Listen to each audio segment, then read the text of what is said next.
ദൈവ തിരുനാമം വാഴ്ത്തപ്പെടുമാറാകട്ടെ. ഇന്നത്തെ നമ്മുടെ തിരുവചന വായനാ ഭാഗം ആവർത്തന പുസ്തകം 28ഉം 29ഉം അധ്യായങ്ങളാണ്. ഈ അധ്യായങ്ങൾ മോശയുടെ അവസാന സന്ദേശത്തിലെ ഏറ്റവും ഗൗരവമുള്ളതും പ്രാധാന്യമുള്ളതുമായ ഭാഗങ്ങളാണ്. ഈ അധ്യായങ്ങൾ അനുഗ്രഹവും ശാപവും അനുസരണവും മത്സരവും ജീവനും നാശവും തമ്മിലുള്ള ഉടമ്പടിയുടെ തെരഞ്ഞെടുപ്പ് അവതരിപ്പിക്കുന്നു. ദൈവം വിശുദ്ധനും വിശ്വസ്തനും നീതിമാനുമാണെന്ന് ഇവ നമ്മെ ഓർമ്മിപ്പിക്കുന്നു. അവൻ അനുസരണത്തെ അനുഗ്രഹിക്കുകയും അനുസരണക്കേടിനെ ശിക്ഷിക്കുകയും ചെയ്യുന്നു. എങ്കിലും ന്യായവിധിയുടെ മുന്നറിയിപ്പുകളിലും അവൻ്റെ കൃപയും മാനസാന്തരത്തിനുള്ള ആഗ്രഹവും വ്യക്തമായി കാണപ്പെടുന്നു. 28ാമത്തെ അധ്യായം ദൈവത്തിൻ്റെ കൽപ്പനകൾ ശ്രദ്ധയോടെ അനുസരിച്ചാൽ ഇസ്രായേലിന് ലഭിക്കുന്ന അനുഗ്രഹങ്ങളെക്കുറിച്ച് മോശ ആദ്യം വിവരിക്കുകയാണ്.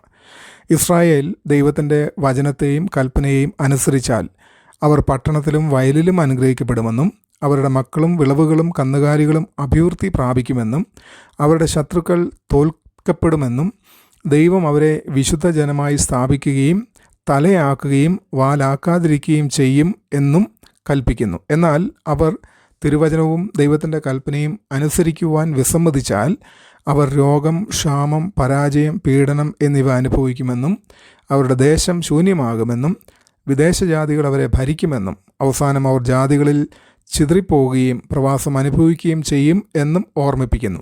ഈ ശാപങ്ങൾ യാദൃശ്ചികമായ ശിക്ഷകളല്ലായിരുന്നു. ദൈവത്തിൻ്റെ അധികാരത്തെ നിരസിക്കുകയും തുടർച്ചയായി അനുസരണക്കേട് കാണിക്കുകയും ചെയ്തതിൻ്റെ ഉടമ്പടി സംബന്ധമായ ഫലങ്ങളായിരുന്നു അവ. 29ാമത്തെ അധ്യായത്തിലേക്ക് നാം വരുമ്പോൾ മോശ ഇസ്രായേലിനെ ഒന്നിച്ചുകൂട്ടി അവരുടെ യാത്രയിൽ ഉടനീളം ദൈവത്തിൻ്റെ വിശ്വസ്തതയെ ഓർമ്മിപ്പിച്ചു. അതായത് ദൈവം അവരെ മിസ്രൈമിൽ നിന്ന് വിടുവിച്ചുവെന്നും അവൻ അവരെ മരുഭൂമിയിൽ പോഷിപ്പിച്ചുവെന്നും അവരുടെ വസ്ത്രങ്ങളും ചെരുപ്പുകളും ജീർണിച്ചു പോകാതെ അവരെ കരുതിയെന്നും അവൻ ശത്രു രാജാക്കന്മാരുടെ മേൽ അവർക്ക് ജയം നൽകിയെന്നും അവരെ ഓർമ്മിപ്പിക്കുന്നു. പിന്നീട് മോശ ഇസ്രായേലിലെ ഓരോരുത്തരോടും ഉടമ്പടി പുതുക്കി. നേതാക്കളോടും പുരുഷന്മാരോടും സ്ത്രീകളോടും കുട്ടികളോടും അവരുടെ ഇടയിൽ പാർക്കുന്ന വിദേശികളോടും അവൻ അവരെ വിഗ്രഹാരാധനയെയും രഹസ്യ മത്സരത്തെയും കുറിച്ച് മുന്നറിയിപ്പ് നൽകി.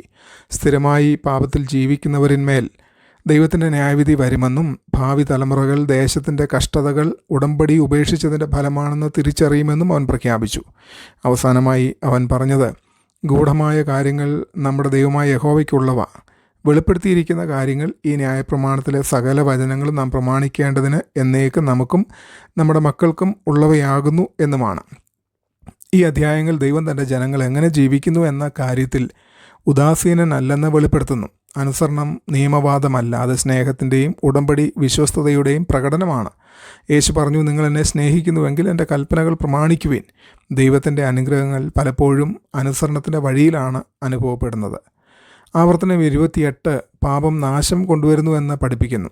ദൈവം മാനസാന്തരപ്പെടുന്ന പാപിയെ ക്ഷമിക്കുന്നു, എങ്കിലും പാപം എപ്പോഴും ഫലങ്ങൾ ഉളവാക്കുന്നു. ആദാമും ഹവ്വയും ഏദൻ നഷ്ടപ്പെടുത്തി, ശൗൽ തൻ്റെ രാജ്യം നഷ്ടപ്പെടുത്തി, ശിംശോൻ തൻ്റെ ശക്തി നഷ്ടപ്പെടുത്തി, ഇസ്രായേൽ തൻ്റെ ദേശം നഷ്ടപ്പെടുത്തി. പാപം ആനന്ദം വാഗ്ദാനം ചെയ്യുന്നു, എന്നാൽ അവസാനം അത് അടിമത്തവും നഷ്ടവും കൊണ്ടുവരുന്നു. ശാപങ്ങൾ ദൈവത്തിൻ്റെ വിശുദ്ധിയും നീതിയും പ്രകടമാക്കുന്നു. ദൈവിക ശിക്ഷ വെറുപ്പല്ല, തിരുത്തലാണ്.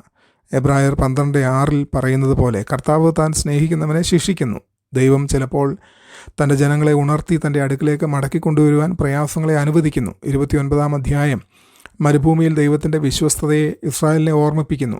അവർ പരാജയപ്പെട്ടപ്പോഴും ദൈവം അവരെ കാത്തു സൂക്ഷിച്ചു. അതുപോലെ നാമും സാക്ഷ്യപ്പെടുത്തുവാൻ നമുക്ക് കഴിയണം. ദൈവം നമ്മെ സംരക്ഷിച്ചു, ദൈവം നമ്മെ പോഷിപ്പിച്ചു, ദൈവം പ്രയാസങ്ങളിലൂടെ നമ്മെ നിലനിർത്തി. നമ്മുടെ പരാജയങ്ങൾ അനേകമാണെങ്കിലും ദൈവത്തിൻ്റെ വിശ്വസ്തത അതിനേക്കാൾ മഹത്തരമാണ്.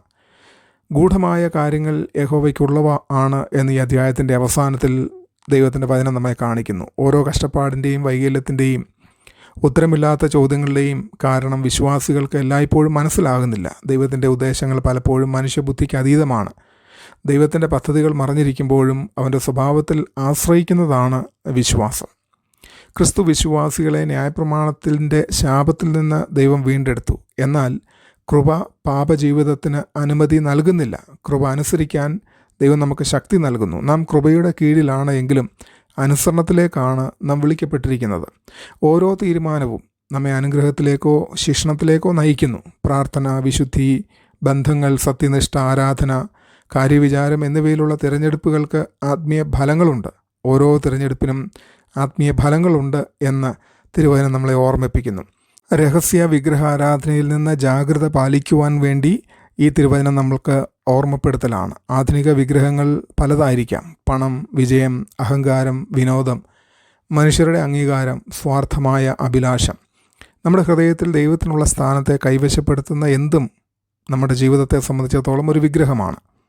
മാത്രവുമല്ല, ദൈവത്തിൻ്റെ വിശ്വസ്തതയെ ഓർക്കുവാനായിട്ട് നമുക്ക് സാധിക്കണം.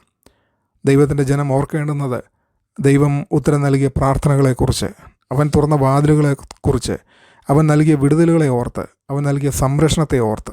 ദൈവത്തിൻ്റെ വിശ്വസ്തതയെ ഓർക്കുന്നത് ഇന്നത്തെ വിശ്വാസത്തെയും നാളത്തെ പ്രത്യാശയെയും ശക്തിപ്പെടുത്തുന്നു എന്ന് ഓർക്കണം. അടുത്ത തലമുറയെ ഉടമ്പടി പഠിപ്പിക്കുക എന്നുള്ളതായ ഒരു ഉദ്ദേശം കൂടെ ഈ അധ്യായത്തിൽ നിന്ന് ദൈവം നമ്മളോട് സംസാരിക്കുകയാണ്. ക്രിസ്തീയ വിശ്വാസം സ്വകാര്യമായി സൂക്ഷിക്കേണ്ട ഒന്നല്ല. മാതാപിതാക്കളും സഭാ നേതാക്കളും ഭാവി തലമുറകൾ ദൈവത്തെ അറിയുകയും സേവിക്കുകയും ചെയ്യേണ്ടതിനായി അവൻ്റെ വചനം ശ്രദ്ധയോടെ പഠിപ്പിക്കേണ്ടുന്നവരാണ്. ഞാൻ സ്നേഹപൂർവമായ അനുസരണത്തിൽ ദൈവത്തോടൊപ്പം നടക്കുകയാണോ, അല്ലെങ്കിൽ രഹസ്യമായ മത്സരവും വിട്ടുവീഴ്ചയും എൻ്റെ ദൈവബന്ധത്തെ ദുർബലമാക്കുകയാണോ? ദൈവത്തിൻ്റെ വിശ്വസ്തത ഞാൻ സ്ഥിരമായി ഓർക്കുകയും അവൻ്റെ വഴികളെ അടുത്ത തലമുറയെ പഠിപ്പിക്കുകയും ചെയ്യുന്നുണ്ടോ? അല്ലെങ്കിൽ ഞാൻ ആത്മീയമായി മറവിയിലും സ്വയം പര്യാപ്തതയിലുമാണോ? ഈ ചിന്തകൾ നമ്മളെ ഓരോരുത്തരെയും ഭരിക്കട്ടെ. ദൈവം നമ്മെ എല്ലാവരെയും അനുഗ്രഹിക്കട്ടെ. ആമേൻ.